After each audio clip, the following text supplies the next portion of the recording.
राम जय राम। बहुत उच्च अधिकारी ऐसे होंगे जिन्होंने दो बड़े जय जय राम श्री राम जय राम जय जय राम श्री राम जय राम जय जय राम श्री राम जय राम जय जय राम जय रघुनंदन जय सिया राम सीताराम जय सीताराम जय रघुनंदन जय सिया राम सीताराम जय सीताराम भजले भजले राम का नाम अंत समय में आएगा काम। भजले भजले राम का नाम अंत समय में आएगा काम। जग की दौलत है बेकाम अंत समय में न आएगी काम। जग की दौलत है बेकाम अंत समय में न आएगी काम। तो जप ले आठों याम राम का नाम राम का नाम। जप ले आठों याम राम का नाम श्री राम का नाम। एक बार प्रेम से बोलो गुरुदेव भगवान की जय।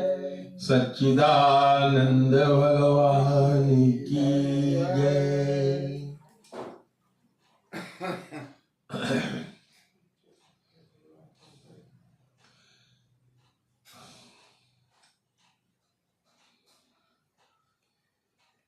श्री रामचरितमानस की कथा का श्रृंगार रस का वर्णन मात्र एक ही जगह है यहाँ रामचरितमानस में, जो पुष्प वाटिका प्रसंग में है। भगवान राम हमेशा किशोर अवस्था में रहते हैं। उनकी अवस्था कभी हम लोगों की जैसे जवान और बूढ़ी नहीं होती, किशोर अवस्था। और माता सीता को तो किशोरी जी कहा ही जाता है। राधा जी, सीता जी ये किशोर अवस्था में ही रहती है, 15-16 साल की अवस्था। किशोर अवस्था होने के कारण ही उनको किशोरी जी कहा जाता है।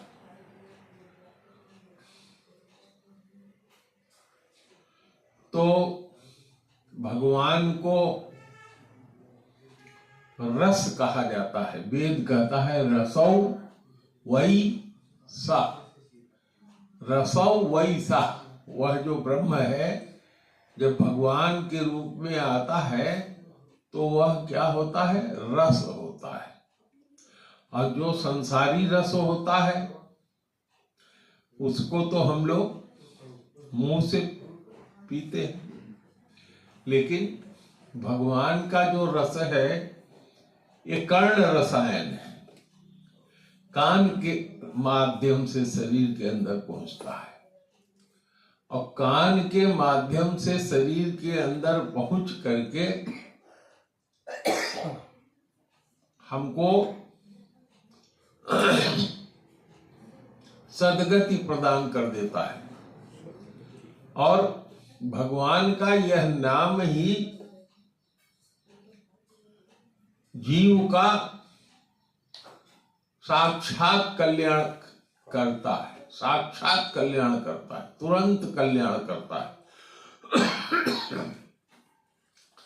संसार में तो आप बीमार हो जाएं तो नाना प्रकार की जांच होगी।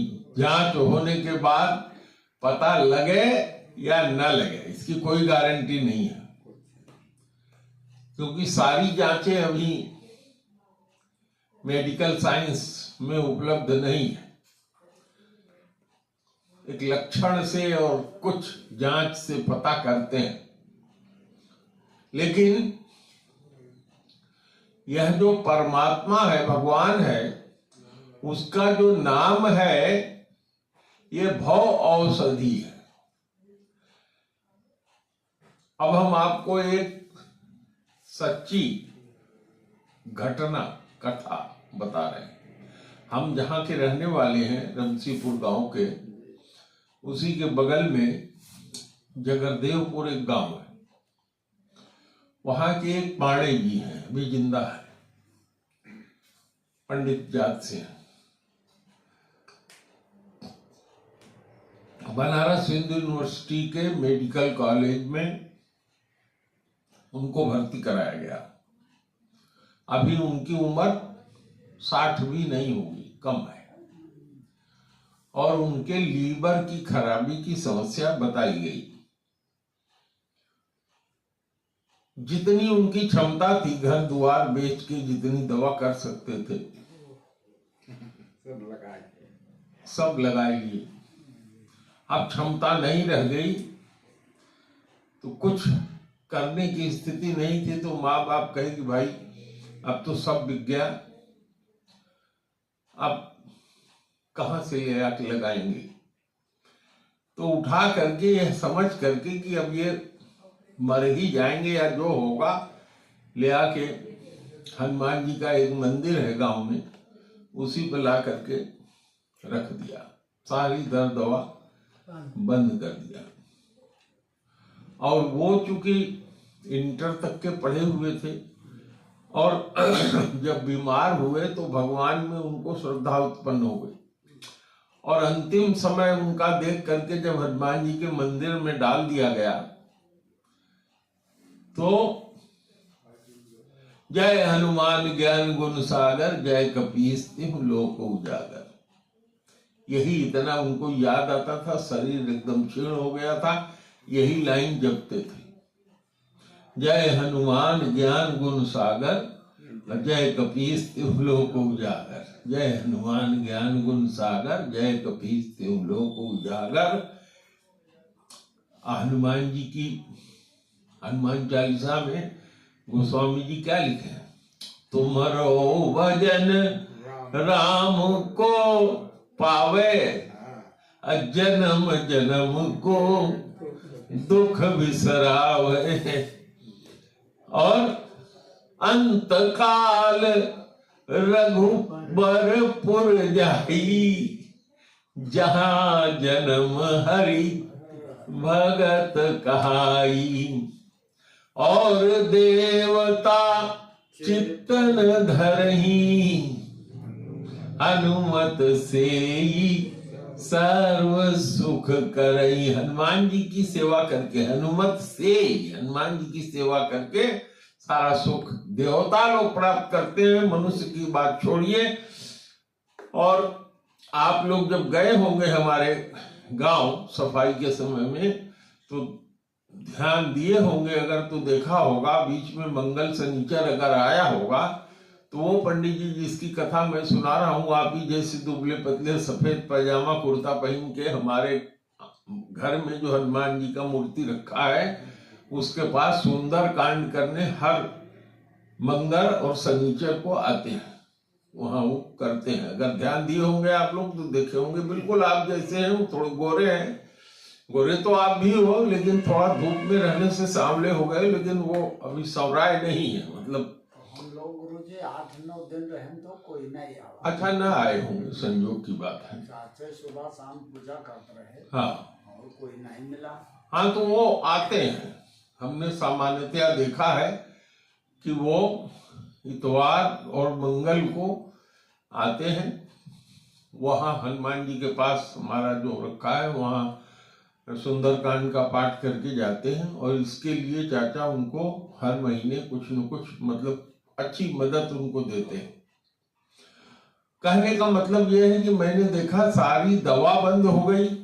आज ये पूरा रामचरितमानस उनको याद है, पूरी इतनी बड़ी रामचरितमानस याद है। भगवान की ऐसी कृपा हुई, जीवन बच गया, शादी विवाह उनका हुआ, 2 बच्चे हैं, स्कूल में मास्टरी मिल गई, वहां पढ़ा रहे हैं, और जो जगह जमीन बिक गई थी वापस आई है, सब वापस आ गए। गुरुदेव की कृपा। प्रेम से बोलो सियावर रामचंद्र की जय। प्रत्यक्ष उदाहरण है।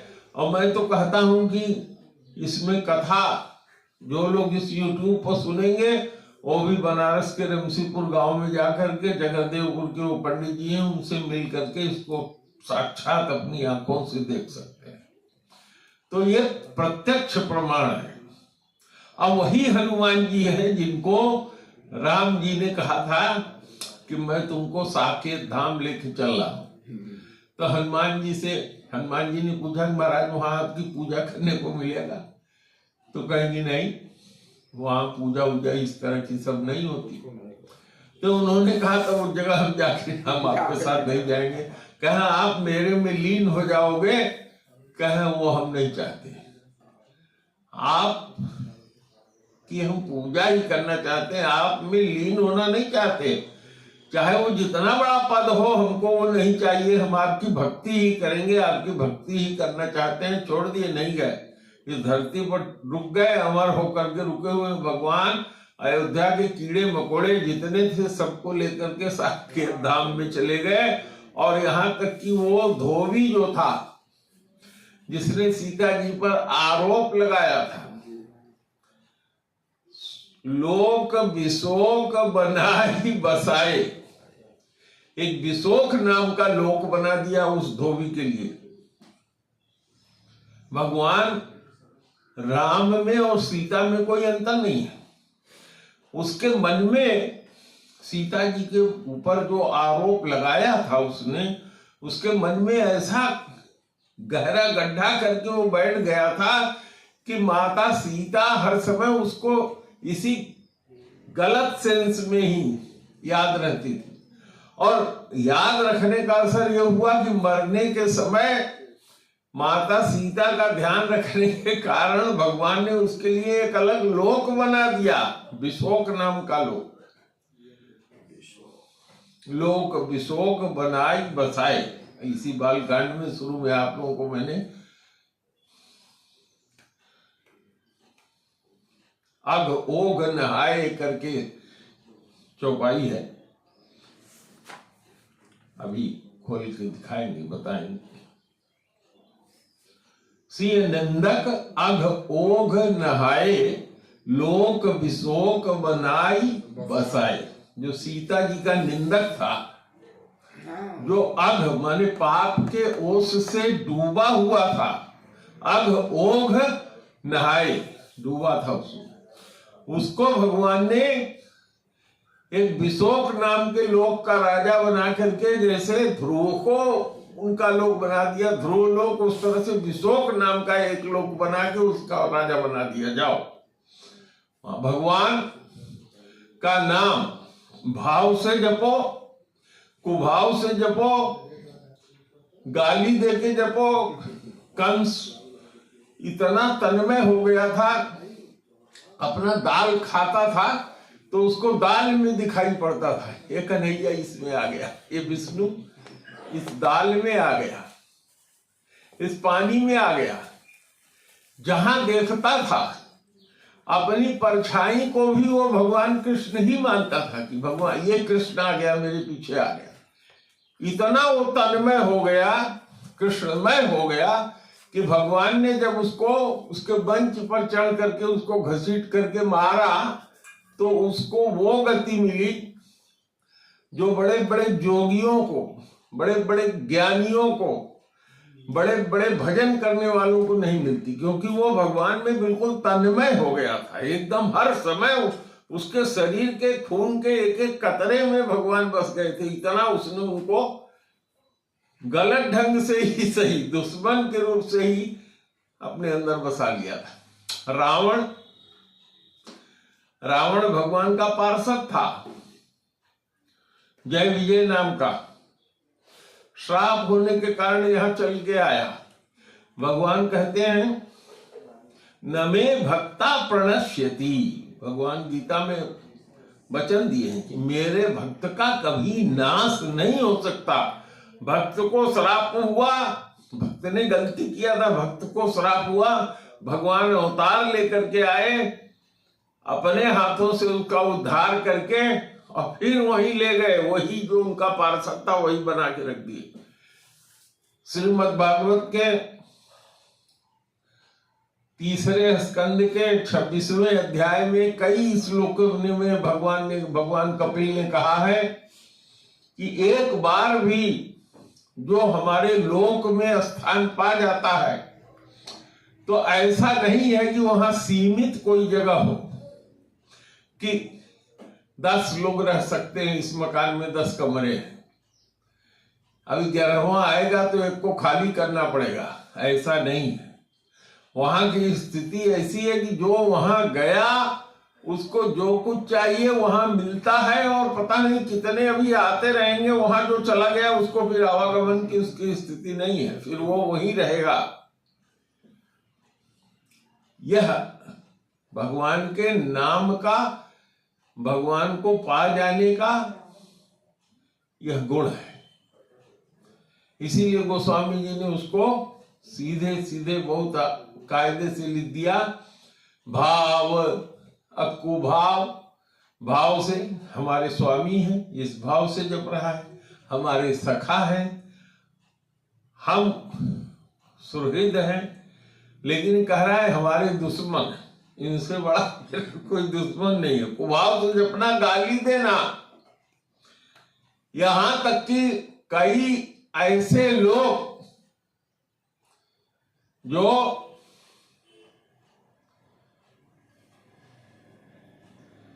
दूसरे ढंग से किसी को गाली देते हैं, हरामी, हरामी गाली उर्दू में है, नमक हराम और हरामी, हरामी में ह और रामी आता है। हरामी हरामी जिन लोगों ने मरते समय बोला, उनको भी भगवान ने अपने नाम का उच्चारण उसमें होने से अपने लोग की गति दे दिया। जिंदगी भर बकरा काटते रहे, गाय काटते रहे, लेकिन अगर मरते समय किसी को हरामी बोले और मर गए तो भगवान ने उनको अपने धाम में ले लिया, क्योंकि राम आ गया वहां, रामी। तो भाव से जपो, कुभाव से जपो, दुश्मनी से जपो, आलस में जपो। नाम भगवान का लेने से कोई ऐसी जगह नहीं है। नाम जपत मंगल दिस दसों, 10 दिशाओं में मंगल ही मंगल है। शौच में बैठे हो, जप रहे हो, कोई हर्जा नहीं। पेशाब कर रहे हो, भगवान के नाम का ख्याल रख रहे हो, कोई हर्जा नहीं। 90% आदमी और औरतें पेशाब और लैट्रिन के जाते समय ही मरते हैं। पेशाब के लिए बैठ रहे हैं या पेशाब करना शुरू किए, इतने में हार्ट, प्राण उसी से निकल जाता है, उसी इंद्र से। और आप लोगों ने देखा होगा कि ज्यादातर लोग जब मरते हैं तो नहलाया जाता है उनको, और उस समय देखते हैं तो पता लगता है उनके गुदा से निकल गया है मल। सबके नहीं निकलता, कुछ लोग ऐसे भी होते हैं, गृहस्थ भी, और वो जो भगवान का भजन करते हैं, उनके मरने पर उनका प्राण ऊपर की इंद्रियों से जाता है। 10 दरवाजे हैं तो 2 और 2 4, 2 आंख और 2 कान और 1 मुंह, 5 दरवाजे ऊपर है ना। और 1 दरवाजा यहाँ योगियों वाला, जो ब्रह्मांड छोड़ के जाने वाला, 10वें द्वारे ताली लगी। तो जो लोग इस जगह से मरते, जिनका प्राण ऊपर से जाता है, वो मनुष्य बनते हैं, वो सदगति को प्राप्त करते हैं।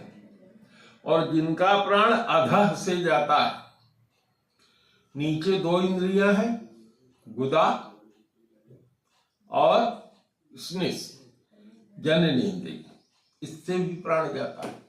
जिससे इसका प्राण जाता है, अगर वो मनुष्य है तो निश्चित रूप से उसे आगे पशु योनि मिलना, निश्चित है पशु योनि, अधा योनि में जाएगा। यहीं पे जो लोग जानते हैं, हमें मौका मिला है अपने घर में बड़े पिता और पिता को तो मैं नहीं कर पाया, बाहर था, मेरे भाई ने किया, लेकिन बड़े पिता का शरीर जब छूटा तो कहा गया कि नहलाइए इनको, जो पंडित आए थे बताने वाले, और उन्होंने कहा कि जैसे विधिवत शौच साफ किया जाता है उस तरह से घेरा बना दिया गया, पानी डाल के हाथ लगा के शौच का स्थान साफ करिए। तो मैंने देखा शौच बिल्कुल नहीं निकला था।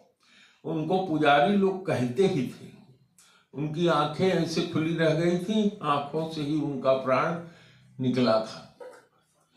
तो मैंने चूंकि अपने हाथ से किया है, ये केवल हिंदुओं में ही नहीं होता, अन्य बिरादरी के भी जितने लोग होते हैं, मुसलमान और पारसी, सबके में जब सौदाह की क्रिया करने के लिए जाते हैं तो उनको पाक किया जाता है, धुला जाता है। और मैं नाम नहीं लेना चाहूंगा, लेकिन कुछ में तो यहाँ तक भी करते हैं कि कोई न कोई औजार टाइप की चीज गुदा मार्ग में डाल करके बिल्कुल साफ करके सिया मुसलमानों में, तब उनको मतलब कि गाड़ने के लिए ले जाते हैं, इतना पाक करते हैं। तो यह प्रक्रिया है, सब में पालन किया जाता है। तो भगवान का नाम इस भव सागर का अमृत है। जिसने भी कुछ भी आपको हुआ हो, यहाँ रुपया न हो, पैसा न हो, किसी तरह का दुख हो, शारीरिक दुख हो, नाना प्रकार का, भगवान का नाम जपना शुरू करिए, देखिए क्या नहीं हो जाए। भगवान अपने लोक में ले जा करके बसा देते हैं। तो हम लोग यहाँ तक चर्चा किए थे कि यहाँ रामचरितमानस का ये बहुत ही मार्मिक और श्रृंगार का वर्णन है। भगवान माता जी को देखते हैं, दोनों के अंदर यहाँ प्रेम उत्पन्न होता है देख करके एक दूसरे को। और माता सीता माता गिरजा से प्रार्थना करती हैं और माता गिरजा आशीर्वाद देती है कि मन जाहि राचहु मिलहि सोवर। जिसको मन में तुमने रचा लिया, जिसको देख करके, मन जाहि राचहु मिलहि सोवर, वही वर तुमको मिलेगा। सहज सुंदर सांवरो, बहुत ही सहज है, इसका स्वभाव क्या है? सहज है, सुंदर है, सांवला है। जो क्या है? करुणा निधान है, जो अकारण करुणा वरुणालय है। मतलब कोई कारण हो तो करुणा करते हैं ऐसा नहीं, हम जीवों के लिए उनके मन में हमेशा करुणा भरी ही रहती है, करुणा ही करुणा करते हैं, कभी क्रोध नहीं करते। भगवान का कथा सुनिए, कहीं क्रोध करके भगवान ने बाण चलाया हो, क्रोध करके भगवान ने चक्र चलाया हो, कृष्ण जी ने कहीं नहीं, प्रसन्न होके ही, प्रसन्न मनसा। और यहीं पर नाम, मां गिरजा ने भगवान को एक नाम दे दिया, करुणा निधान। और इसका संबंध सुंदरकांड में भी होता है। जब हनुमान जी जाते हैं, दीन मुंद्रिका डारी तब जनु अशोक अंगार, हरसि उठेऊ उठ कर गए। तब हनुमान जी कहते हैं, करुणा निधान सुजान शील, जो यहाँ आया है स्नेह जानत राव और करुणा निधान नाम दिया है, तो कहते हैं कि करुणा निधि ने करुणा करके यह अंगूठी मुझको दिया कि मैं आपको दे दूं। तब उनको याद हो गया, अरे माता ने नाम दिया था उनका करुणा निधान, और मैं भी उनको करुणा निधान ही कह के बुलाती हूं। और ये जो उनका दूत है जानता है कि मैं उनको करुणा निधान कहती हूं, इसीलिए उनका नाम करुणा निधान ले रहा है। और तुरंत उनको विश्वास हो गया। कहा कि नर बानर संगत भई कैसे, कथा सुनाए संगत भई जैसे। जैसे जैसे संगत हुई उस कथा को सुनाया। यह मुद्रिका माँ तुम्हें आनी, दीन राम तुम सही सहदानी। सहदान का मतलब होता है जो हम लोग गवाही देने जाते हैं, गवाही के रूप में यह मुद्रिका दिया है। आगे माता जी क्या कहती हैं, यही भांति गौरी असीस सुनी। इस तरह से, इस प्रकार सीता जी ने माता गौरी का आशीष सुन करके, आशीर्वाद सुन करके, यही भांति गौरी आशीष सुनी सिय सहित ही हर सी अली। अपने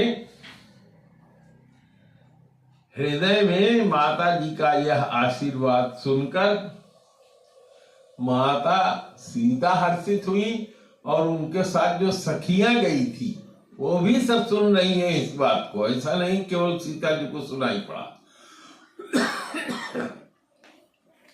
यही भांति गौरी आशीष सुनी सिय सहित ही हर सी अली। और देखिए यहाँ सीधे कहती हैं गोस्वामी जी कहते हैं, मन जाहि राचहि मिलहि।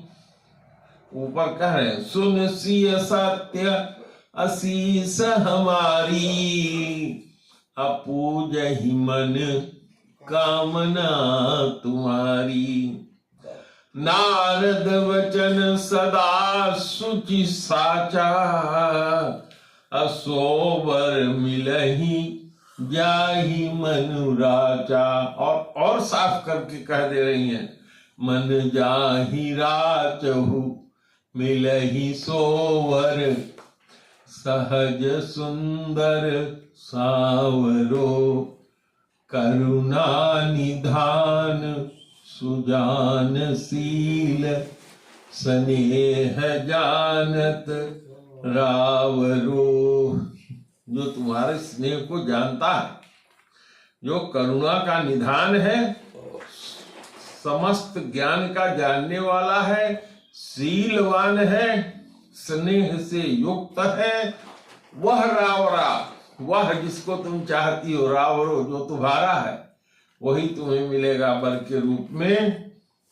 इस तरह से गौरी माता का आशीष सुनकर अपने सखियों सहित माता सीता बहुत ही प्रसन्न हो गई। तुलसी भवानी पूज पुनि पुनि। और जब ये आशीर्वाद दे दिया तो बार बार पूजा करती है उनकी। सुन लिया, आशीर्वाद मिल गया, फिर भी बार बार पैर छूती है उनकी। मुदित मन मंदिर चली। मुदित माने प्रसन्न मन से अपने मंदिर माने अपने घर को चली।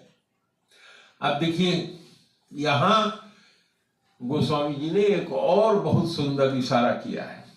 सीता जी को क्या कहा, भवानी ही पूज पुनि पुनि मुदित मन मंदिर चली। अपने मंदिर, अपने घर। और लंका कांड में, सुंदर कांड में क्या लिखते हैं, मंदिर मंदिर प्रतिकर शोधा, अदेखे जह तह गणित जोधा, गयौ दशानन मंदिर माही, अति विचित्र कही जात सुनाही। और आगे क्या कहते हैं, भवन एक पुनि दीखि सुहावा, हरि मंदिर तह भिन्न बनावा। वह मकान भवन कहलाता है जहां भगवान की पूजा का स्थान हो। जिस मकान में भगवान के पूजा का स्थान नहीं है वो मंदिर तो कहलाएगा लेकिन भवन नहीं कहलाएगा। भवन में तो भगवान की पूजा का स्थान भवन।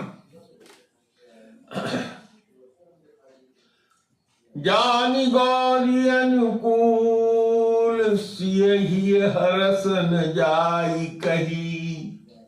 देखा उन्होंने कि माता गौरी तो हमारे मन की बात कर रही है, हमारे अनुकूल है। जानी गौरी अनुकूल, सियहि हरसि न जाई कही। मंजुल मंगल मूल, बामयंग फरकन लगे।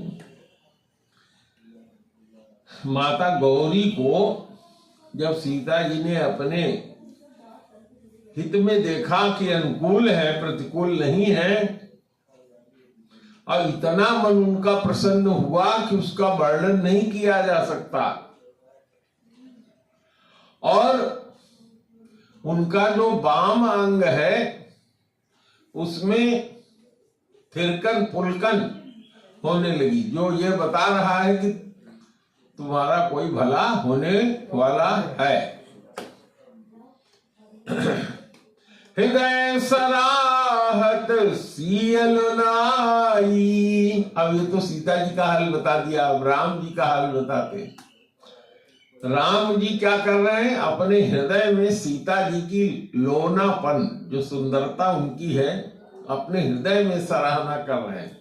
हृदय सराहत सियल नाई, गुरु समीप गवने दो भाई। दोनों भाई गुरु के नजदीक गए क्योंकि पुष्प लेने गए। बैठ। राम कहा सब कौशिक पाही।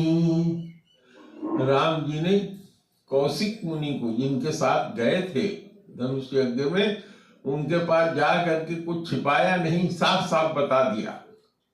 राम कहा सब कौशिक पाही, सरल स्वभाव छुअत छल नहीं। राम जी का स्वभाव कैसा है? सरल है, जिसमें छल छू तक नहीं गया है, कहीं दूर दूर तक छल का कोई स्थान है ही नहीं, यह उनका स्वभाव है।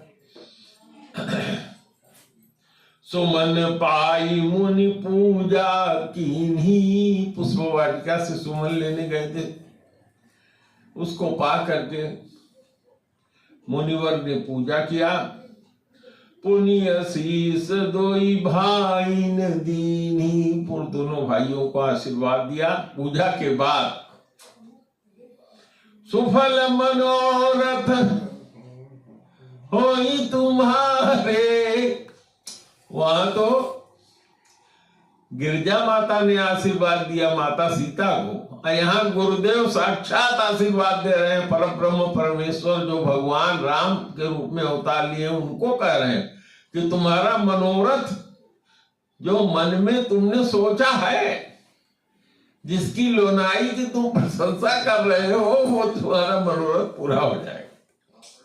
सुफल मनोरथ होई तुम्हारे, राम लखन सुन भय सुखारे। करि भोजन मुनिवर विज्ञानी, लगे कहन कछु कथा पुरानी।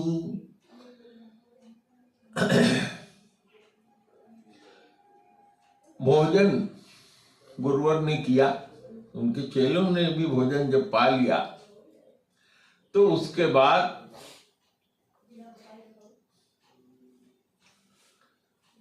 कह रहे हैं, करि भोजन मुनिवर विज्ञानी, लगे कहन कछु कथा पुरानी। कुछ पुरानी कथाएं। विज्ञानी मुनि, विज्ञानी कहने का मतलब क्या है? जैसे आजकल वैज्ञानिक होते हैं, उस तरह के वैज्ञानिक थे ये कौशिक जी। इतने वैज्ञानिक थे कि ऐसा खोज किया था कि जिसको करने से भूख और प्यास न लगे, इस तरह की विद्या सीखी थी उन्होंने, अपना खोजा था। और जब ताड़का सामने से आई और उन्होंने उंगली से दिखाया, एक ही बाण प्राण हर लीना। जब एक ही बाण से ताड़का का प्राण हर लिया तो हर्षित होकर के मुनिवर ने पहचान कर लिया कि ये भगवान ही है जिनके वह लेने गया था। भगवान ही समझ के गए थे। तब क्या कहते हैं, विद्या निधि कह विद्या दीनी। जो विद्या को पैदा करने वाला, विद्या का खजाना है, उसको वो विद्या दिया, इसीलिए यह विज्ञानी मुनि कहते हैं। और रामचरितमानस में बाल कांड लिखते हुए भी जब श्लोक लिखते हैं तो क्या कहते हैं,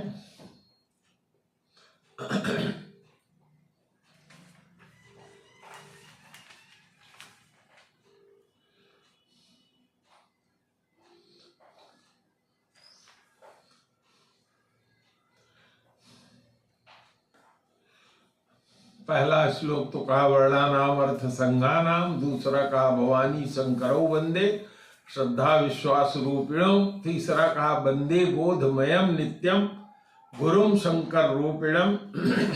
आगे कहते हैं सीताराम गुणग्राम पुण्यारण्य विहारिणो वंदे विशुद्ध विज्ञानो कवीश्वर और कपीश्वरो। कवियों के ईश्वर अर्थात वाल्मीकि जी और कपीश्वर हनुमान जी, इनको क्या कहा है, विशुद्ध विज्ञानी। और यहां मुनिवर को क्या कहा, विज्ञानी। वो लोग विशुद्ध विज्ञानी है, ये विज्ञानी है। विज्ञान का मतलब क्या होता है, विषयों की विज्ञप्ति को विज्ञान कहते हैं।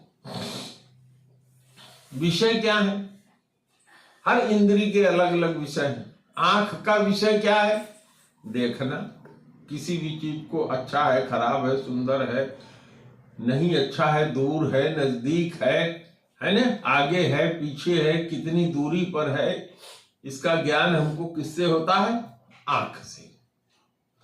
नासिका से क्या ज्ञान होता है, हवा के साथ जो हवा चल रही है उसमें बदबू है कि खुशबू है, खाना जो हम खाने जा रहे हैं उसकी महक कैसी है, हम जहां बैठे हुए हैं वहां दुर्गंध आ रही है कि सुगंध आ रही है, कोई आदमी सामने आया उसके कपड़े से कैसी खुशबू या बदबू आ रही है, सारी चीज ये नासिका पकड़ती है।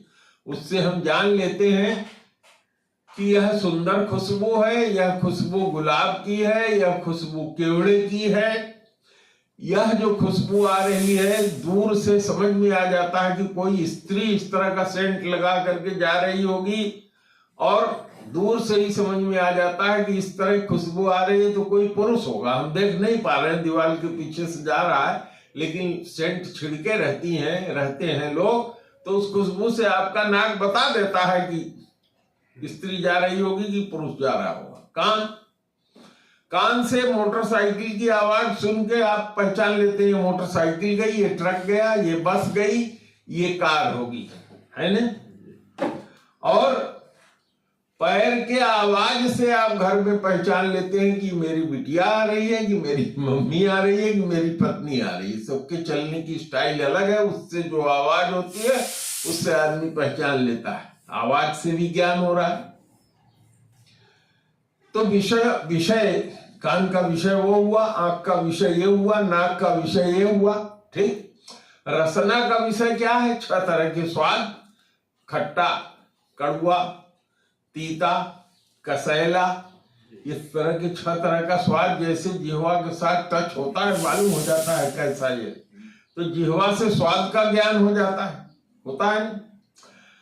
तो यह तो साधारण व्यक्ति को ज्ञान होता है, लेकिन जो बड़े लोग होते हैं, वैज्ञानिक होते हैं, उनका ज्ञान जो है, हम लोग इन्हीं इंद्रियों से उनका ज्ञान और आगे बढ़ा होता है। जैसे हमारे गुरु महाराज जी का ज्ञान देखो, आप लोग जानते हो, जिसको देखते थे उसको बता देते थे किसी ने कहा कि महाराज हमारी बड़ी गरीबी की स्थिति है, कुछ करिए। तो कहा कि तू चिंता न करो, तुम्हारे लड़के सब कल्याण कर देंगे।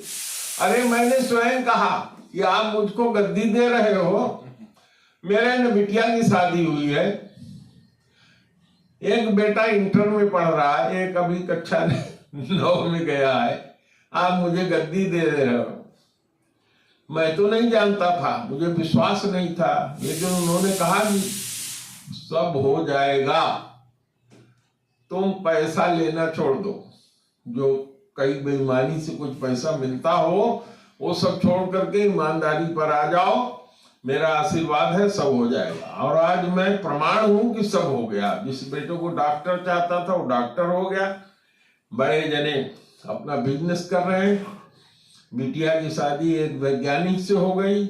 मैं प्रसन्न हूं, स्वस्थ भी हूं। हमारे साथ के जितने अन्य अधिकारी थे सबकी बड़ी दुर्गत हो रही है, कोई बिस्तर पर पड़ा है, उठ नहीं पा रहा है, किसी की पत्नी को कैंसर हो गया, मर गई, किसी की बिटिया दूसरे बिरादरी के लड़के के साथ भाग गई। नाना प्रकार के कष्टों में जो जितना पैसा कमाया था बेईमानी का, मैं देख रहा हूं सबके सामने सबकी स्थिति है। तो वो उनको विशेष ज्ञान था, देखते ही आदमी का चेहरा देख के जान लेते थे कि ये क्या है। इसी तरह से विश्वामित्र जी को विशेष ज्ञान था, इसलिए गोस्वामी जी यहाँ कह रहे हैं कि वैज्ञानिक है वो। करि भोजन मुनिवर विज्ञानी, अलगे कहन कछु कथा पुरानी। क्या कहते हैं? विगत दिवस गुरु आय सुख पाई, असंध्या करन चले दो भाई। गोस्वामी तुलसीदास जी की जो चौपाइयां हैं बड़ी गंभीर अर्थ की, अब बहुत दूर तक चलने वाली होती। अब यहां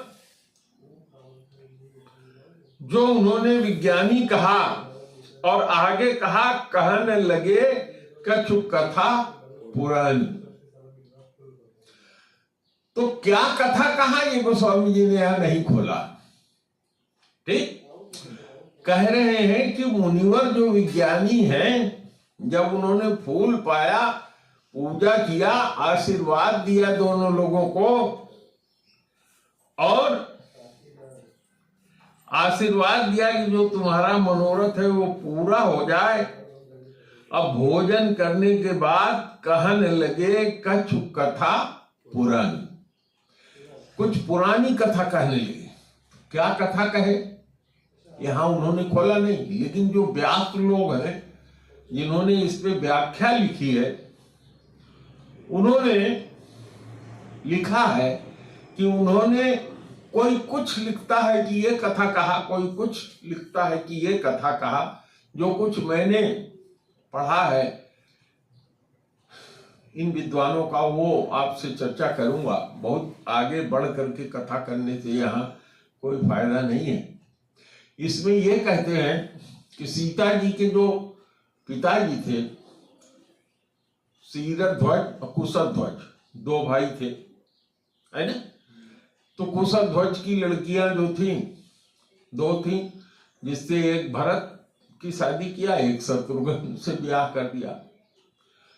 सीता जी के जो पिता शीरध्वज थे, सीता उनको इसलिए कहा जाता है कि हल का जो अगला हिस्सा होता है, आप लोग तो गांव के रहने वाले ही जानते हैं, पहले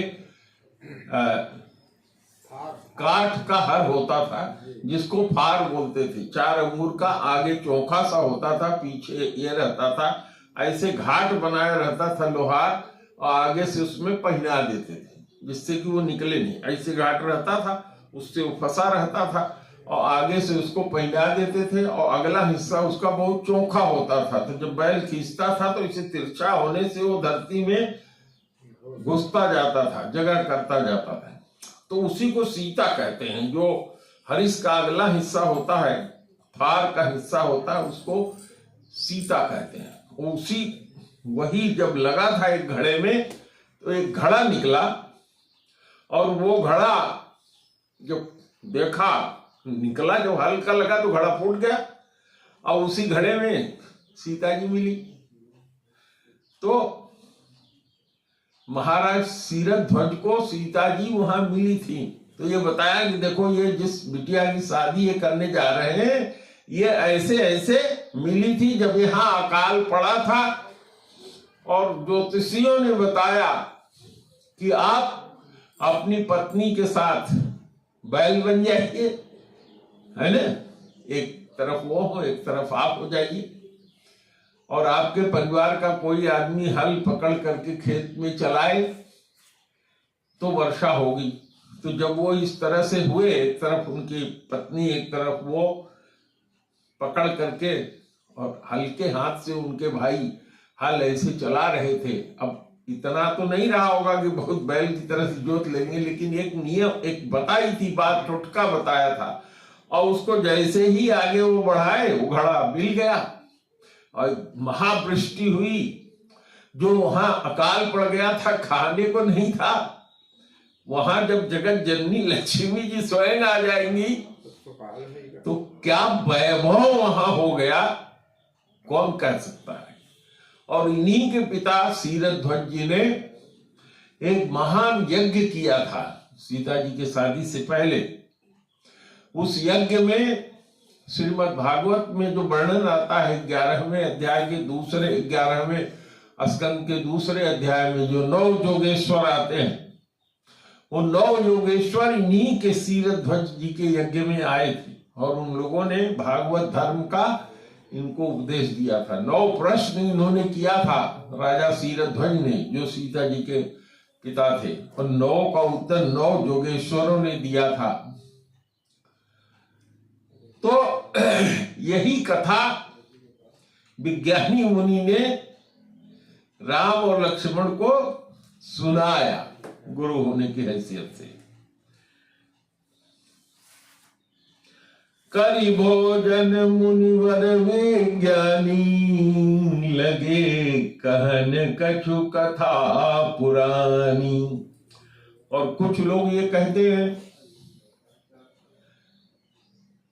कि विश्वामित्र जी ने राम और लक्ष्मण को बताया कि सुनो बेटा, इक्ष्वाकु वंश में राजा निमि हुए थे। राजा निमि के पुरोहित वशिष्ठ जी थे। वशिष्ठ जी ब्रह्मा जी के पुत्र हैं। वशिष्ठ जी की जो गति थी वो स्वर्ग तक थी। इंद्र ने यज्ञ करना चाहा था, उसमें पुरोहित बनाया था वशिष्ठ जी को, और उन वशिष्ठ जी ने कहा था कि ये जो बैसाख का महीना आएगा इसमें मैं तुम्हारा यज्ञ कराने आऊंगा। और चैत के बीतने वाला था, 15-16 दिन चैत बीत गया था, 10 दिन चैत्र बाकी था। तब राजा निमि ने वशिष्ठ जी से कहा कि महाराज ये बैसाख का महीना आ रहा है, इसमें मेरा यज्ञ करा दीजिए। तो वशिष्ठ महाराज ने ये कहा कि हे राजन, मैंने देवताओं के राजा इंद्र को बोल दिया है कि इस बैसाख में मैं तुम्हारा यज्ञ कराऊंगा। तो अब बैसाख जाने दो, सावन का महीना जब आएगा या कार्तिक का महीना जब आएगा तो उसमें मैं तुम्हारा यज्ञ करा दूंगा। और ये कह करके वो स्वर्ग में यज्ञ कराने इंद्र का चले गए। अब इधर राजा निमि ने ये सोचा कि हमारे गुरु चले गए यज्ञ कराने के लिए इंद्र का, और इस जीवन का कोई भरोसा नहीं है, एक सांस अंदर जाएगी कि नहीं जाएगी, और कब लौटेंगे हमारे गुरु, अब गए हैं तो कब लौटेंगे पता नहीं। उन्होंने दूसरे विद्वान को, किसी और ऋषि को अपना पुरोहित बना लिया। और यज्ञ जैसे 10 दिन बाकी था बैसाख आने में, चैत का मैंने बताया है कि 15-16 दिन बीत गया तो 30 दिन का महीना, हिंदी महीने में 30 दिन होता है, अंग्रेजी महीने में 30, 31, 29, 28 होता है, लेकिन हिंदी महीने सब 30 ही दिन के होते हैं। किसी न किसी तिथि की हानि होती है, कोई तिथि बढ़ती है, इससे 3 साल में एक मास निकल आता है जिसको मल मास कहते हैं। तो मल मास लगता है, हर तीसरे साल मल मास लगता है। कभी कार्तिक में लगेगा, कभी कुआर में लगेगा, कभी अगहन में लगेगा, इस तरह से लगता है। हाँ, इस बार लगेगा मल मास। तो उन्होंने दूसरे को बुला करके, पुरोहित बना करके यज्ञ करा लिया। और यज्ञ कराने में जिस दिन पूर्णाहुति थी, अखंड यज्ञ हुआ था, यज्ञ करा के उनके पुरोहित अपने घर चले गए थे और राजा निमि आराम कर रहे थे, सो रहे थे। अपने सिपाहियों को, पहरेदारों को उन्होंने आज्ञा किया था, जैसे आप लोग यहाँ देखो, मैं बंद कर लेता हूं भीतर, या अगर खुला भी रहता है मैं भीतर रहता हूं, तो मनोज से या विशाखा से कह देता हूं कि कोई भी आए, मेरी तबीयत ठीक नहीं है या मैं सो रहा हूं, जगाना नहीं हमको। तो आप लोग भी कभी आते हैं तो वापस कर देते हैं, गुरु जी की आज्ञा नहीं है, मैं नहीं जगा पाऊंगा। तो इसी तरह से वो विश्राम कर रहे थे। और इसी समय वशिष्ठ जी स्वर्ग से आ गए। और जब आ गए सवेरे के टाइम बैठे, तो पता लगा कि महाराज बहुत थके हैं, विश्राम कर रहे हैं, सो रहे हैं, या जगा दो, कहें आज्ञा नहीं है जगाने का, हम लोग नहीं जगा सकते। बैठे रहे। शाम को 5 बजे जब महाराज सो करके उठे, तो उनको पता दिया गया कि गुरु वशिष्ठ जी आए हैं, इंतजार कर रहे हैं। वशिष्ठ जी के सामने जब राजा निमि पहुंचे, तो वशिष्ठ जी ने कहा, राजन, मैं तुमसे कहकर गया था कि मैं तुम्हारा यज्ञ वहां से लौट करके कराऊंगा, और तुमने हमारी आज्ञा का पालन नहीं किया, हमारे पीछे किसी दूसरे को पुरोहित बना करके यज्ञ करा लिया। तो मैं श्राप देता हूं कि तुम्हारा शरीर पतन हो जाए, शरीर का पात हो जाए, मतलब तुम मर जाओ नहीं कि तुम्हारी आत्मा स्वर्ग चला जाए, बिना शरीर के हो जाओ, है ना, विदेह हो जाओ, देह से रहित हो जाओ। यह श्राप वशिष्ठ जी ने निमि जी को दिया। इसीलिए विदेह की पदवी मिलती है। सीता जी के पिता और परिवार के लोगों को विदेह कहते हैं ना, जनक, मिथिलेश, विदेह कहा जाता है। तो वही श्राप दिया था वशिष्ठ जी ने कि जाओ तुम्हारा देह पात हो जाए, विदेह हो जाओ। और राजा भी बहुत बड़े तपस्वी थे, उन्होंने वशिष्ठ जी को श्राप दिया कि हे गुरुदेव, मैं भी आपको श्राप देता हूं, आपके भी शरीर का क्षय हो जाए, खत्म हो जाए, आपका शरीर भी न रहे। तो वशिष्ठ जी का भी शरीर तुरंत खत्म हो गया और राजा का भी शरीर तुरंत खत्म हो गया। तो उसी इक्ष्वाकु वंश के राजा निमि थे जो विदेह हो गए, और जब विदेह हो गए उनका शरीर गिर गया, तो उनके शरीर का मंथन किया गया हाथों का, जिससे आगे पुत्र पैदा हुआ उसी हाथ के मंथन से, और वो खानदान अलग चलने लगा। और इधर इक्ष्वाकु वंश में ही और राजा आगे हुए, राजा रघु के खानदान में रघुनाथ उत्पन्न हुए। रघु आज दशरथ और उसके बाद राम, तो इसलिए ये रघुपति कहलाते हैं, रघु के खानदान के। तो यह कथा कुछ व्यास लोग लिखते हैं कि यह कथा सुना रहे थे, और यह भी बताया कि हे राम, चूंकि तुम्हारा और इनका खानदान एक ही है, इसीलिए जो वर्तमान के राजा शीरध्वज हैं, उन्होंने सब राजाओं को तो निमंत्रण दिया है, लेकिन तुम्हारे बाप दशरथ को तुम लोग 4 लड़के हो, इसके बाद भी इस यज्ञ में नहीं बुलाया है। तो गुरु ले गए थे यज्ञ कराने के लिए और यज्ञ से ही सीधे दूसरे यज्ञ में लेके चले गए। और वशिष्ठ जी में और विश्वामित्र में बहुत बड़ी दुश्मनी थी। वशिष्ठ जी दुश्मनी नहीं मानते थे, विश्वामित्र जी दुश्मनी मानते थे। विश्वामित्र जी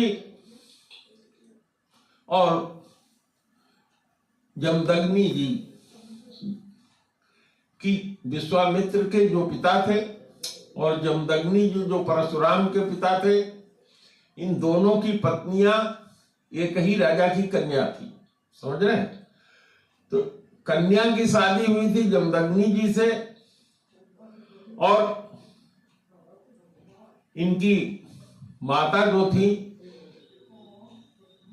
विश्वामित्र जी की, वो राजा की पत्नी थी ही। तो जमदग्नि की जो पत्नी थी वो भी अपने बाप के यहाँ ही थी।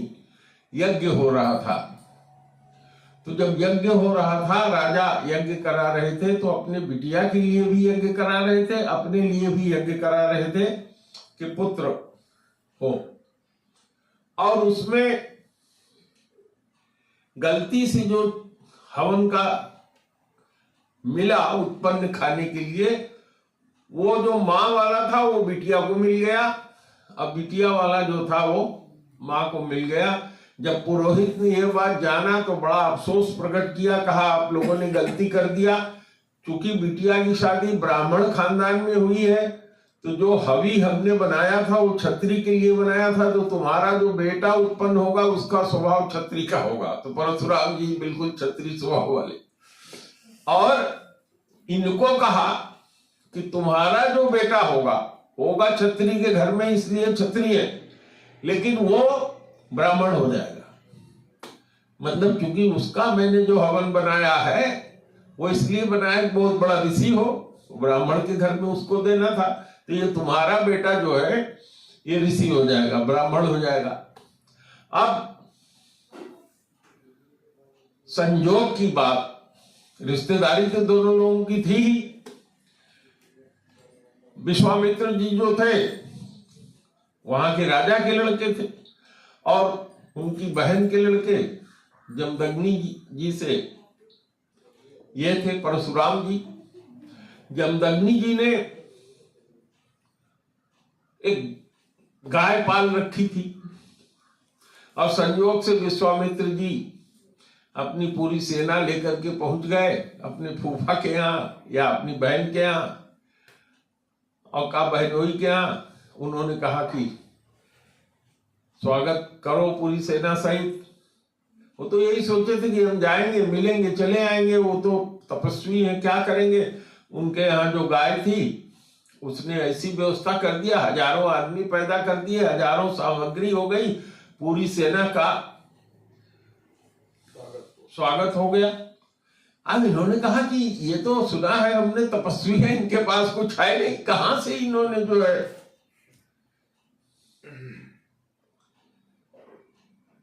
तो अब इन्होंने देखा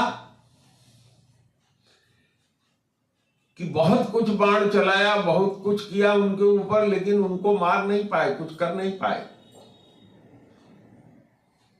कथा में कहीं कुछ गड़बड़ी हो रही है मेरे। तो विश्वामित्र जी गए थे वशिष्ठ जी के यहाँ ही, वशिष्ठ जी के यहाँ ही गए थे। वशिष्ठ जी ने अपना जो हवन वाला वो ब्राह्मण वाला वो था वो वहां गाड़ दिया और विश्वामित्र जितना बाण चलाते थे सब उसी दंड के पास जा करके गिर जाता था। तो विश्वामित्र जी ने कहा धिग बलम क्षत्रिय बलम, उन्होंने कहा कि धिक्कार है इस क्षत्रिय के बल को, मुझे तो अब ब्राह्मण हो जाना है, क्योंकि उसने तपस्या किया है भगवान का और मेरा सारा बाण सारी ताकत वहां जाकर के खत्म हो जा रही है, तो इसका मतलब तपस्या में ज्यादा बल है। तो उन्होंने तुरंत राजपाट छोड़कर तपस्या करना शुरू किया। तपस्या करना शुरू किया, इतनी तपस्या किया कि राजा वशिष्ठ के खानदान के ही त्रिशंकु को स्वर्ग भेज दिया। त्रिशंकु जी जो थे उन्हीं के खानदान के, राम जी के खानदान के ही थे, लेकिन उनका स्वभाव थोड़ा अच्छा नहीं था। अपने गुरु वशिष्ठ से उन्होंने कहा कि यज्ञ कराओ और हमको भेज दो सीधे स्वर्ग। वशिष्ठ जी ने कहा कि हे राजन, तुम इस योग्य नहीं हो, और कोई भी जीव मर करके स्वर्ग जाता है, सशरीर नहीं जाता, तो मैं भगवान अपने पिता विधि के विधान को बदलूंगा नहीं। तो उन्होंने कहा कि अच्छा, तो अपने गुरु को छोड़ दिया। देखो मनोज, फोन आ रहा है। अपने गुरु को छोड़ दिया, विश्वामित्र को गुरु बना लिया।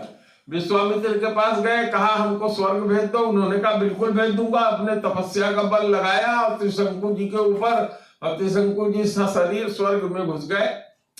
इंद्र के दरबार में जब घुसे तो इंद्र ने कहा, अरे इंसान कहां से आ रहा है इसमें? ये भी त्रिशंकु तो उनका नाम बाद में हुआ। उन्होंने अपने बल से इंद्र ने ढकेल दिया कि धरती पर गिर जाए। और जब वो गिरने लगे औधे मुंह होकर के नीचे, तो बस विश्वामित्र जी को याद किया, महाराज आपने हमको भेजा था, वहां मैं रुक नहीं पाया, मुझको भेजा जा रहा। अब यहां से विश्वामित्र जी ने अपनी तपस्या का जोर लगा दिया। अब उनका गर्दन नीचे, पैर ऊपर, वहीं ऊपर अटक गए। त्रिशंकु महाराज वहीं अटक गए। इनकी तपस्या से वो नीचे न आवे, और उनके बल से, इंद्र के तपस्या से वो नीचे न आवे, और इनकी तपस्या से वहीं अटके रहे, ऊपर न जा पाए। उनके मुंह से इतना लार चूजा कि एक नदी बह गई। आज भी उस नदी में कोई स्नान नहीं करता, और उसको पार करते हैं लोग डोंगी से और नाव से। उस पानी को कोई छूना नहीं चाहता। अब झगड़ा मान लिया विश्वामित्र जी ने। विश्वामित्र को कभी वो कहने को तैयार नहीं होते, क्योंकि विश्वामित्र जी के साथ कुछ कमियां थी। पहली कमी तो ये थी कि जब तपस्या कर रहे थे तो देवताओं ने मेनका नाम की अप्सरा को भेज दिया। 60,000 वर्ष तक तपस्या किए थे, वो नाचने गाने लगी। वही उनकी तपस्या भंग करने के लिए भेजा था। जब पायल और नाचने की आवाज कुछ कान में गई, 60,000 वर्ष की तपस्या उस स्त्री को देख करके उनका भंग हो गया और पतन हो गया उनका। एक बिटिया पैदा हुई शकुंतला नाम की, और विश्वामित्र जी की तपस्या भंग हो गई। फिर जहां तपस्या कर रहे थे तो वहां से उठ करके फिर हिमालय में दूसरी तरफ चले गए। अब वहां फिर उन्होंने तपस्या किया। सब लोग उनको मान लिए कि ये महान तपस्वी हैं, ऋषि हैं। लेकिन उसका दिक्कत यह था कि उस ऋषि की पदवी देने के अध्यक्ष जो थे वो वशिष्ठ जी थे। वशिष्ठ जी के 8 लड़कों को फावड़े से काट डाला, बाण से मार दिया विश्वामित्र जी ने। लेकिन वशिष्ठ जी ने उनको न श्राप दिया, कुछ नहीं किया। एक दिन विश्वामित्र जी रात के समय फावड़ा लेकर के वशिष्ठ जी के घर, जंगल में था ही, गए हुए थे। वशिष्ठ जी की पत्नी अरुंधति और वो दोनों लोग 12 बजे रात चर्चा कर रहे थे। उनकी पत्नी ने कहा कि हे पतिवर, विश्वामित्र का नाम बहुत ऊंचा है और उनको आप ऋषि की पदवी नहीं दे रहे हैं, ब्राह्मण का। तो उन्होंने कहा कि अरुंधति तुम बिल्कुल ठीक कह रही हो। विश्वामित्र ने काम को भी जीत लिया, लोभ को जीत लिया, सबको जीत लिया, लेकिन अभी अपने क्रोध को नहीं जीत पाए। अभी क्रोध उनके अंदर बकाया है, इसीलिए मैं उनको ऋषि की पदवी नहीं दे रहा। ये सुन रहे थे विश्वामित्र जी, ये बात सुन रहे थे। तुरंत दरवाजा तोड़ करके भीतर घुसे और जो फरसा लिया था वशिष्ठ जी के चरणों में ढाल दिया। सुन लिए बात, लेट गए। महाराज, मैं आपको मारने के लिए आया।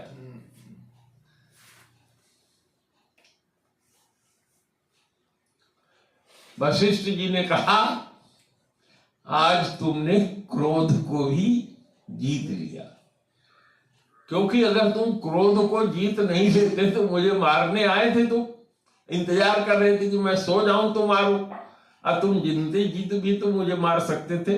और तुमने इसको सुन करके तुम्हारे अंदर भाव उत्पन्न हुआ और तुमने सरेंडर कर दिया, जाओ आज से। ऋषि। तो कुछ लोग कहते हैं कि ये कथा सुनाया, यहाँ जो कथा सुनाने की बात है, बहरहाल जो कुछ भी हो, करि भोजन मुनिवर विज्ञानी, लगे कहन कछु कथा पुरानी, विगत दिवस गुरुआय सुपाई, संध्या करन चले दो भाई। प्राची दिश शशि ये सुहावा, प्राची माने पूर्व दिशा में चंद्रमा उगा।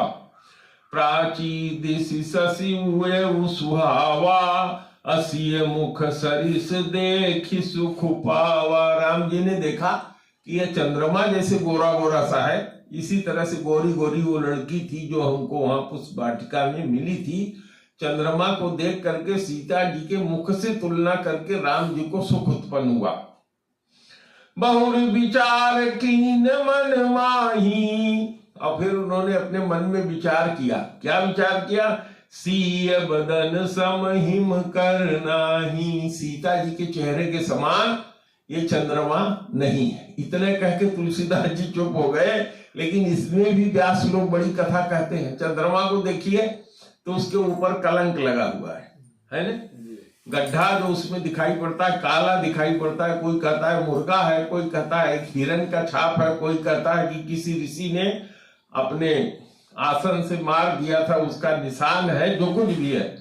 तो उन्होंने कहा कि सीता का मुख तो निष्कलंक है और चंद्रमा कलंक से युक्त है, इसलिए सीता के मुख की तुलना चंद्रमा के मुख से नहीं की जा सकती। बहुर विचार कीन मन माही, सीय बदन समहिम करनाही। क्यों नहीं है? जन्म सिंधु पुण्य बंधु विष, चंद्रमा उत्पन्न हुआ है समुद्र से। जन्म सिंधु, एक तो खारे पानी से पैदा हुआ है और उसी खारे पानी से विष भी पैदा हुआ है। तो इसका भाई, चंद्रमा का भाई कौन है? विष है। जन्म सिंधु पुनि बंधु विष, दीन मलिन सकलंक, बेचारा दीन है, मलिन हो गया है, कलंक लगा हुआ है उसके ऊपर। असिय मुख समता पाव किमी, चंद बापुरो रंक। सियावर रामचंद्र की जय। तो श्री राम जय राम, जय जय राम, श्री राम जय राम, जय जय राम, श्री राम जय राम, जय जय राम, श्री राम जय राम, जय जय राम। जय रघुनंदन जय सिया राम, सीता राम जय सीता राम। जय रघुनंदन जय सिया राम, सीता राम जय सीता। अब अगले रविवार को जब कथा हम कहेंगे तो इस पर बहुत विस्तृत चर्चा करेंगे, क्योंकि ये बड़े गूढ़ चौपाइयां हैं। आप लोगों के लिए मैं इसको YouTube पे डाल रहा हूं, इसको स्वयं आप सुनिए, देखिए, इस पर विचार करिए और अपने दूसरे साथियों को भी दिखाइए, सब्सक्राइब करिए। धन्यवाद।